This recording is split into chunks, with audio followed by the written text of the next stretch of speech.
¿Por qué Satanás se disfraza como ángel de luz? Bueno, ¿qué dice la Biblia? Bueno, acá está eso, está en el capítulo 11 de Segunda de Corintios, versículo 14. Dice que no es maravilla porque el mismo Satanás se disfraza como ángel de luz. Él es un querubín, un ángel, él era un querubín que se rebeló con Dios, ¿no? Él estaba ahí con Dios, pero él quiso ser semejante al Altísimo y Dios lo expulsó. Y él es el que engaña al mundo entero desde el principio. Engañó a Adán y Eva y lo sigue haciendo, engañando a las personas, eh, tergiversando la palabra de Dios, poniendo en duda la palabra de Dios, ¿no? Y es todo lo contrario al Señor. El Señor es la verdad. Él afirmó ser la verdad. Y Jesús mismo lo dice en San Juan capítulo 8, dice que el diablo es el engañador, el padre de mentira, y que en él no permanece la verdad, ¿no? Bueno, y por eso también está este peligro, ¿no? de la adoración o pedirle a los ángeles, ¿no? Mucha gente tiene este culto de pedirle a los ángeles, cuando la Biblia dice que los ángeles, no hay que adorar a los ángeles, solamente a Dios hay que adorar, ¿no?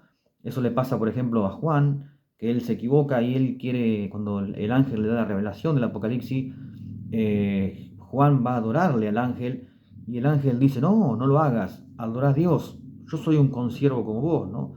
Entonces, está claro que la palabra condena este culto de la adoración a los ángeles, ¿no? Ni siquiera, bueno, ni a los ángeles santos ni buenos tampoco, solo a Dios hay que adorar, ¿no? Porque Él es el creador y hay que adorar al creador, no a la creación. Y los ángeles son criaturas de Dios, fueron creados por Dios. El mismo Satanás fue creado por Dios. Pero también Pablo exhorta en el capítulo 1 de Gálatas, versículo 6, de este peligro, ¿no? De gente que confía en apariciones de ángeles. Y él va a decir que, él dice, estoy persuadido, estoy maravillado, dice, de que tan pronto se hayan alejado del evangelio de la gracia de Cristo para seguir un evangelio diferente, ¿no? Dice, no es que haya otro, sino que hay algunos que lo pervierten. Porque si aún viniese un ángel del cielo y predicase un evangelio diferente que el que le hemos predicado nosotros, se ha considerado maldito, dice el apóstol Pablo.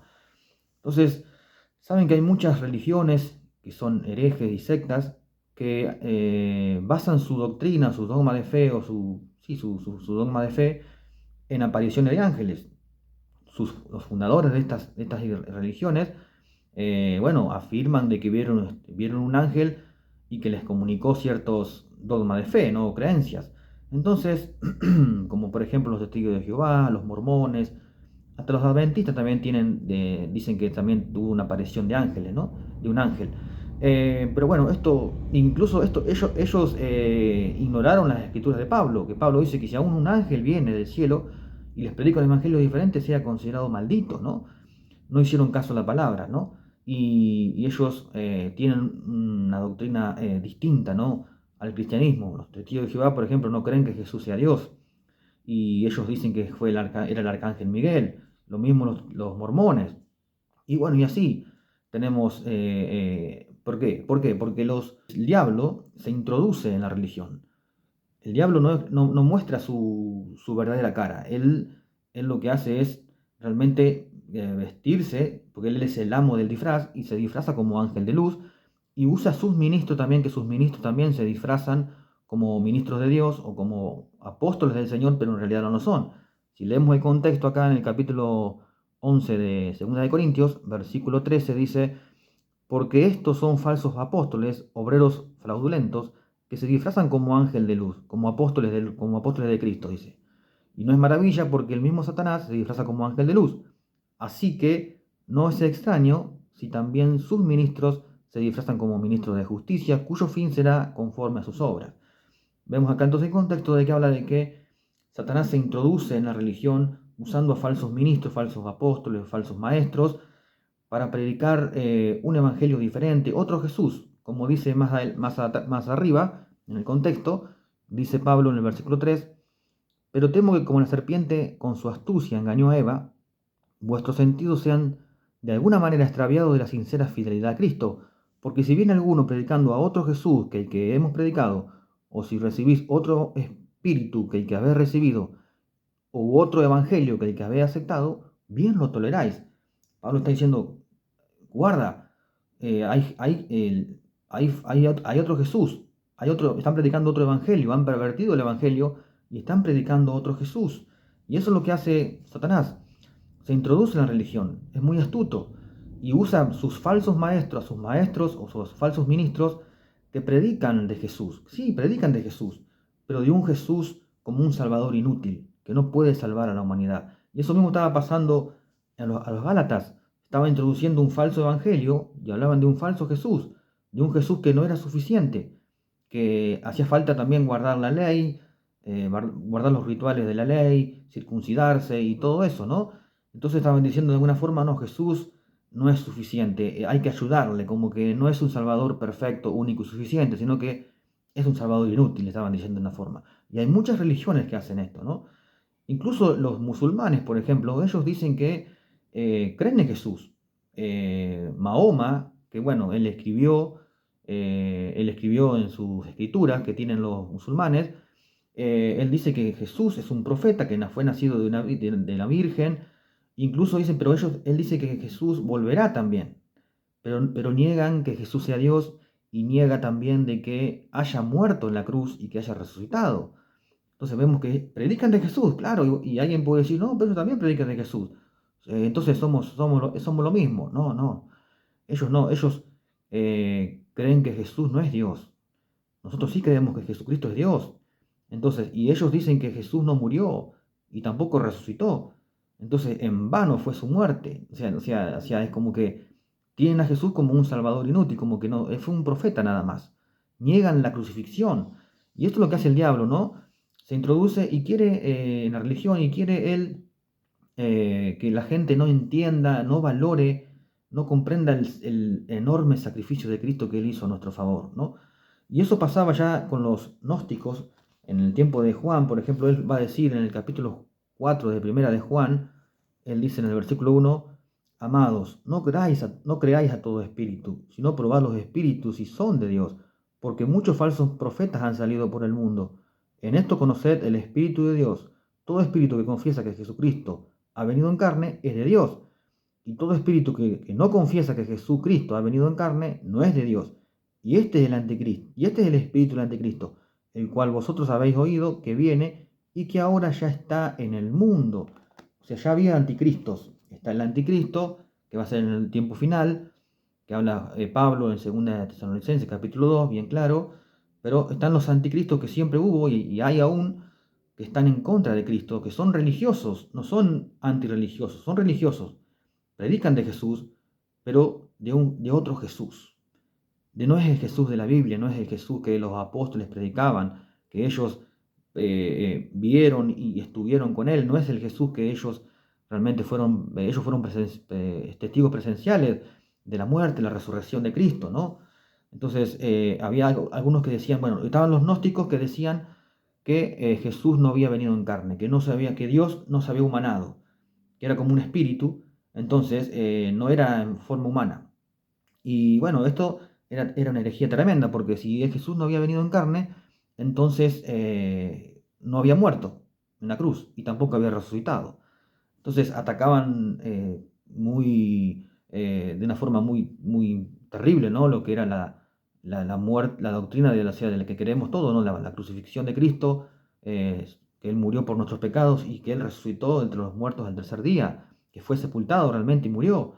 Entonces, esto era algo que realmente así fue, ¿no? Es historia. Y por eso también Pablo va a decir, por ejemplo, en 1 Corintios, capítulo 1, versículo 22, dice, porque los judíos piden señales y los griegos buscan sabiduría, pero nosotros predicamos a Cristo crucificado, para los judíos ciertamente tropezadero y para los gentiles locura. Para los gentiles la crucifixión era una locura. En el tiempo de Pablo, decir que Dios se había tomado forma humana, había bajado del cielo y había muerto por la humanidad era una locura. Porque ellos con sus dioses de su mitología griega y romana, ellos decían, no, Dios no puede hacer eso. Sus dioses eran egoístas y tenían a la humanidad como en poco, ¿no? Jamás Dios podría hacer eso. Pero esto es lo maravilloso, ¿no? Que Dios, el Señor Jesucristo, se haya humanado, se haya humillado de tal forma que tomó forma humana para venir a morir por sus criaturas, o sea, por nosotros, por los pecadores. Él vino a morir, se humilló hasta lo sumo, ¿no? Esto es lo maravilloso del mensaje de la cruz, ¿no? Él dio su vida por nosotros. Y para los judíos dice que era como tropezadero, algo vergonzoso, es decir, que el Mesías había muerto en la cruz. Ellos no creen que Jesús sea el Mesías porque dicen, no, Jesús no, el Mesías no iba a morir, sino que iba a venir a reinar. Y por eso no creen que Jesús sea el Mesías, pero tenemos en las profecías del Antiguo Testamento que claramente hablan de que el Mesías primeramente debía morir, ¿no? Por eso Zacarías capítulo 12, por ejemplo, dice, me mirarán a mí los que me traspasaron, dice Dios. ¿Y a quién traspasaron? A Jesús en la cruz, ¿no? Y también tenemos el Salmo 22, que habla claramente de los padecimientos, los sufrimientos del Mesías. Tenemos Isaías 53 también, los padecimientos del siervo sufriente. Y tenemos el pasaje más claro que los judíos no quieren ver, ¿no? Que es Daniel capítulo 9, versículo 26, que dice que, bueno, después de las 69 semanas se le quitaría la vida al Mesías. Está claro, más claro échale agua, ¿no? Se le quitaría la vida al Mesías. Y luego sería la destrucción del segundo templo, dice. Vendría un príncipe, que fue el príncipe romano, que era hacia Tito en el 70 después de Cristo, y destruyó el templo de los judíos, ¿no? Entonces se cumplió todo eso. Y si Jesús no es el Mesías, no puede haber ya otro, porque ya está, el Mesías tenía que venir antes de la destrucción del segundo templo. Y no es casualidad de que el templo ya haya sido destruido y que hasta el día de hoy no tengan templo los judíos. Ellos están sin sacrificio, y eso no es casualidad. Ellos no pueden volver a edificar el templo porque a donde estaba su templo ahora hay una mezquita musulmana. Entonces, no es casualidad, ¿por qué? Porque Dios, cuando muere el Mesías, todo lo que eran los sacrificios que hacían en el templo ya quedó abolido, ya no sirve. Eso era sombra de lo que había de venir. Y Cristo ahora murió y entró al cielo, que es al lugar santísimo. Realmente entró a donde, bueno, en la tierra era el lugar santísimo en el templo. Ya no hacía falta. Ahora Jesús entró con un sacrificio único y suficiente, perfecto. No como lo entraba el sumo sacerdote cada año en el templo con animalitos, con corderitos. No, Jesús entró al lugar santísimo ya una sola vez y para siempre, y con ese sacrificio hizo perfectos para siempre a los santificados, como dice Hebreos 10:14. Entonces ya está, ya Jesús entró al lugar santísimo y por eso, como les digo, ya no es casualidad esto, de que realmente el templo haya sido destruido y que hasta el día de hoy no tengan templo, porque ya eso quedó abolido. Y los judíos no quieren ver esto, están cegados, están velados, ¿no? Pero bueno, para ellos es algo vergonzoso, pero dice Romanos capítulo 3, Gálatas capítulo 3, dice que, sí, claro, dice porque estaba escrito, maldito todo aquel que es colgado en un madero. Y Jesús fue colgado en un madero porque Él llevó la maldición de la ley, que era en contra de nosotros. Él la llevó por nosotros. Entonces, ahora Jesús se hizo maldito por nosotros para que nosotros fuésemos bendecidos con toda bendición espiritual en los lugares celestiales en Cristo, como dice Efesios capítulo 1, versículo 3. Hemos sido bendecidos con toda bendición espiritual, con toda, en Cristo, por los méritos de Él, solamente por los méritos de Él. Entonces, el diablo sí se viste como ángel de luz y usa también y se introduce en la religión usando también a falsos maestros que predican de Jesús, sí, pero de un Salvador inútil, que no puede salvar, que no es suficiente. Pero creemos que, como Pablo dice, ¿no? Dice, si no, yo no, de nada me glorío. Dice, lejos esté de mí gloriarme, le dice a los Galatas. Lejos esté de mí gloriarme, sino en la cruz de Cristo, en el sacrificio perfecto, único y suficiente que Cristo hizo por mí. Entonces, que realmente puedas considerar esto, ¿no? Y podamos tener los ojos abiertos en cuanto a los tiempos que estamos viviendo, ¿no? Y sepamos que el diablo se ha introducido en la religión. Él se introduce en todas las religiones y predica de Jesús, pero de un Jesús como un Salvador inútil. No es el Jesús de la Biblia, están predicando otro Jesús. Así que tengamos cuidado, no nos desviemos de la verdad, ¿no?